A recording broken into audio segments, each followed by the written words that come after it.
TVT está lançando uma nova campanha de arrecadação para construir um novo aplicativo para ser visto na TV, nos celulares, nos computadores, o chamado streaming. Até hoje não inventaram uma palavra em português que defina melhor o que é esse streaming.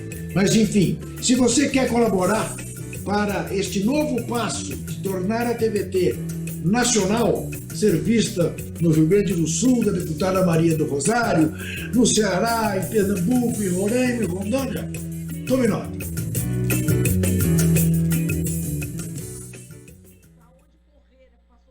O que é ser patriota? É muito mais do que levantar a bandeira, é defendê-la. O verde é das nossas matas e de tudo que plantamos. O amarelo é a riqueza do nosso solo, da nossa terra, e ninguém pode tirar de nós. O azul vem do céu e das águas. E as estrelas? As estrelas são a nossa gente, dona de tudo que está aqui. E sabe que soberania não se negocia, pátria não tem preço, o Brasil não se vende. Não deixem vender o Brasil.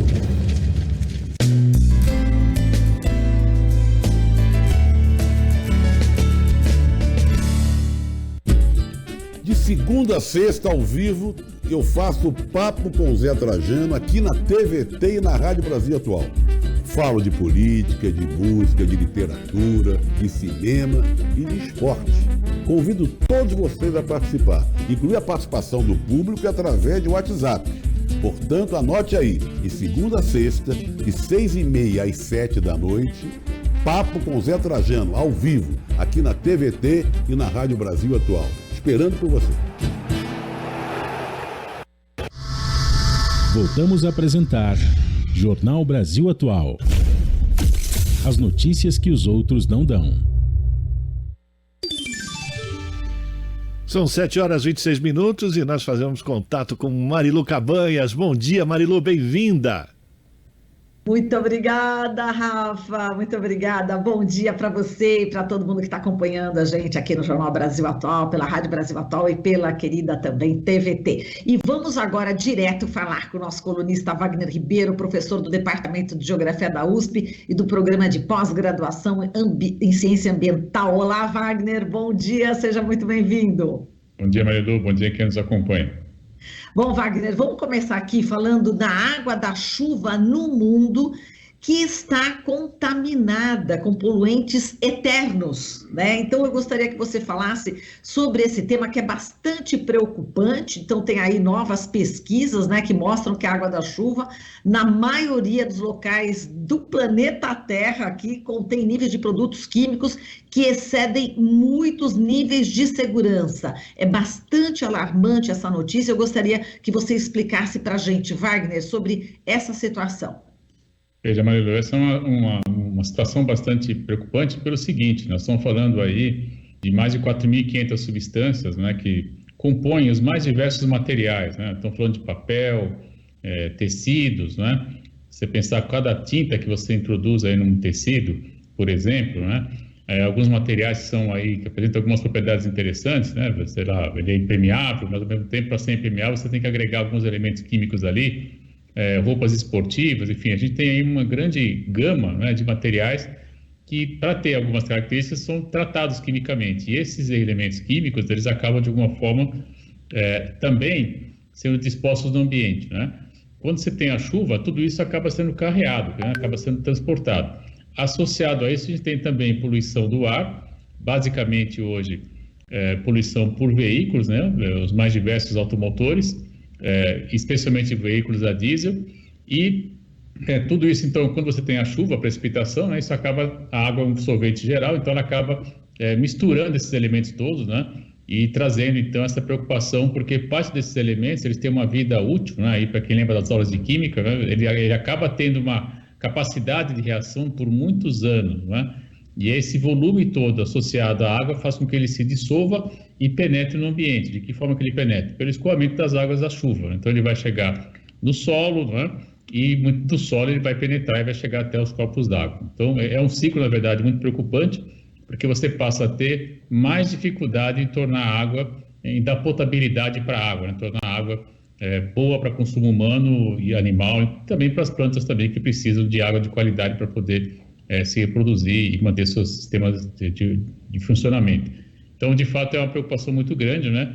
Que está associado aí a essa forma a qual a sociedade está organizada hoje, muito focada em determinado tipo de material que é usado, especialmente em vestuário, mas também em outros usos industriais, né? Então, essa associação desses materiais com a água gera essa preocupação muito grande, Marilu, que é, de fato, esse volume todo, né? Estamos falando já de quase 7 bilhões de pessoas no planeta, grande parte usando esse tipo de material. Isso leva, de fato, a essa preocupação muito grande e essa constatação. Então, as pesquisas estão mostrando, né, mais de 4.500 substâncias já hoje presentes, né, em água de chuva, o que é muito preocupante. Você limpar isso tudo, tirar, separar esse material, é difícil. Então, o que você deveria fazer é não dispor desse material para evitar esse problema.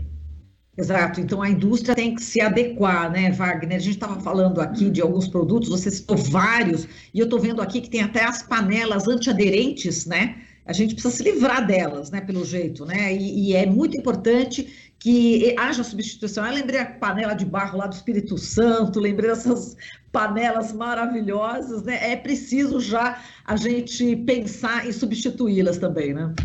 Não há dúvida, Marilu, tudo aquilo que aparentemente traz um conforto, né, traz uma facilidade, é preciso, então, eu falo isso com meus alunos na aula de curso atual, você está vendo aqui um objeto pronto, por exemplo, uma panela, né? Do que é constituída uma panela? As pessoas, em geral, não sabem, tem gente que nem sabe que tem panela de barro, está sendo uma questão muito interessante, as pessoas vão saber, mas panela de barro vai no micro-ondas? Começa aí a discussão, né? Provavelmente não sei, imagino que não. Mas por que eu tenho que ter micro-ondas, né? Por que eu tenho que ter o alimento preparado a priori para depois eu levar... E por causa que eu tenho que comer correndo, eu não tenho tempo para preparar meu alimento. Veja como a gente começa a desencadear uma série de perguntas interessantes que façam que a gente deva refletir pela própria organização da vida mesmo, né? Será que eu tenho que ter, de fato, pouco tempo para preparar o meu alimento e comer rapidamente, como a gente vê em grande parte das vezes, né? E quando a gente vai analisar, então, a composição de uma panela antiaderente, você vai ver, de fato, esses elementos químicos lá, que é justamente aquilo que vai permitir que a gordura não grude e aparentemente facilita a vida do usuário, né? Porque vai lavar mais rapidamente, enfim, embora tenha que lavar do mesmo jeito, né? Esse negócio que não é antiaderente até um certo ponto. Enfim, então são questões que a gente tem que, de fato, começar a se fazer, né? Em geral, a gente usa os objetos sem pensar como eles são produzidos, né? Da onde vem a energia para gerar isso tudo, quais elementos químicos estão presentes num determinado objeto. Foi ótimo você trazer o exemplo da panela, porque, inclusive, com os alunos eu faço esse exercício, eu pego, às vezes, adereços, né? Você tem, às vezes, pingente, brinco, etc. Então, tem gente com brinco de metal, gente com brinco de madeira, gente com brinco de palha, enfim, os mais diversos materiais. Olha que coisa curiosa. O adereço, que é uma coisa tão fundamental em diversas culturas humanas, pode ser produzido de várias maneiras. O de metal, por exemplo, ele traz muito mais impacto ambiental do que simplesmente você pegar uma palha, um pedaço de madeira que já estava disposto à natureza e retrabalhou para fazer um adereço. Então, não é que você não deva ter adereço, mas qual material você vai usar para fazer um adereço, por exemplo. Então, de fato, né, se você reaproveitar algo que está disposto à natureza, você vai ter menos impacto ambiental, menos uso de energia, né, e certamente não vai ter nenhum resíduo persistente, né, que depois com a chuva vai trazer esse problema que a gente está vendo agora. Então, o seu exemplo foi ótimo da panela. Exato. Vou incorporar nas minhas aulas agora também. Isso aí. Vamos lá. Bom, como é que é? O futuro é ancestral, né? Diz o Krenak, né? Bom, mas Wagner, enfim, não tem lugar mais seguro no mundo, né? Com esse exemplo que você deu aí em relação à chuva, que tem todos esses elementos químicos, não tem mais lugar seguro no mundo. E ainda a gente falando da panela, falando de alimentos, agora também tem um outro estudo aqui bastante importante, né? Que foi feito no Reino Unido, na Irlanda. Alimentos ultraprocessados são mais nocivos ao meio ambiente. É isso, né? Vamos falar um pouquinho dessa pesquisa. Veja, Marilu, ele está associado diretamente, né, a esse estilo de vida que nós temos hoje. O que é um alimento ultraprocessado, né? São aqueles que passam por um processo químico, né, que muitas vezes deixa quase nada de elemento nutritivo, né? Você tem basicamente açúcar em grande proporção, muitas vezes sal muito além do que deve ser ingerido, né? E você, então, na verdade, você padroniza, de certa forma, também o próprio paladar e os nutrientes que estão presentes naquele alimento. E aí você tem biscoito, você tem esses salgados prontos, salgadinho, digo, aqueles, né, prontos, enfim, tem aí uma infinidade, a lista de ultraprocessados, né? Alguns tipos de queijo, eu preciso lembrar também, né? Café em cápsula, que está na moda, agora também é ultraprocessado, né? Então, veja, a gente tem que ver que, na verdade, esse tipo de alimento ele gera muito mais demanda energética, por exemplo. Então, essa pesquisa mostrou que processar um alimento dessa forma, você deixá-lo aparentemente, né, mais fácil para o consumidor, gera um impacto muito grande, que você tem que gastar muita energia para transformá-lo nesse ponto. Além do que, muitas vezes, esses alimentos têm como origem práticas agrícolas de alto impacto também. Uso intensivo do solo, então você tem aí vários efeitos vinculados ao uso intensivo do solo, fundamentalmente hoje, não há dúvida, né? O uso intensivo de agrotóxico, né, que chamam de defensivo, enfim, mas isso que acaba também contaminando enormemente o solo, e aí vamos chegar na chuva também, né? Parte desses elementos que estão ali também vão ser carregados e vão levar essa contaminação das chuvas. Então, há de fato uma relação direta, né, entre o consumo de alimento ultraprocessado, embutidos os mais diversos, enfim, você tem aí uma gama de ultraprocessados que é enorme, né? E que as pessoas geralmente ingerem, às vezes sem saber, outras vezes por falta de alternativa econômica também, a gente sabe disso, né? Então é preciso fazer um trabalho de reequilíbrio, né, de reeducação alimentar. No caso brasileiro, por exemplo, a gente tem tido recentemente, por conta de outros projetos, contato com as nutricionistas, ela tem insistido enormemente que nós devemos voltar ao nosso velho e bom feijão com arroz, né?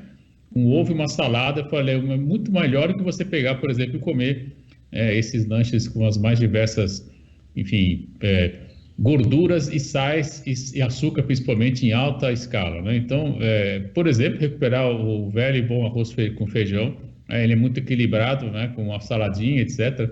Agora, falar, mas eu não tenho tempo de preparar. Bom, aí começa de novo aquela questão, né? Como é que nós estamos organizando a nossa vida onde a gente não consegue mais ter tempo nem de preparar o alimento, né? Não diria nem produzir. Se plantar feijão e arroz já é mais difícil, mas preparar o alimento, por exemplo, é algo que a gente deveria ter de novo, né? Incorporar esse tempo como parte da existência, né? Não achar que isso está atrapalhando a vida produtiva. Ao contrário, né? Para a vida produtiva ser interessante, eu tenho que, inclusive, ter o tempo de cuidar do meu corpo, né? Preparando o alimento. Eu acho que a gente deveria refletir muito sobre essa questão, né? E dessa modo, eu acredito que poderemos pensar numa outra forma de organização da vida também, né?